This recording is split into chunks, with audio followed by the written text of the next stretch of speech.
আমি তো নতুন ছিলাম, তাই না?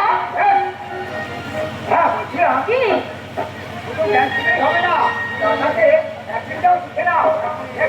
I promise you, next time তোমাকে ফাইনালে জিতিয়ে একদম হিরোইন বানিয়ে ছাড়বো। আপনি সত্যি বলছেন স্যার?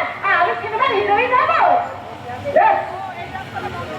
এই তার জন্য কিছু টাকা চাই ডালি। কত টাকা?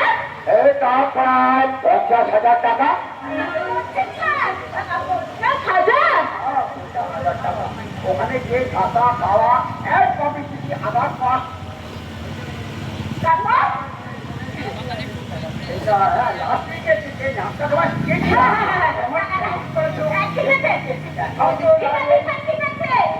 আমি তাহলে নাচ শুরু করি।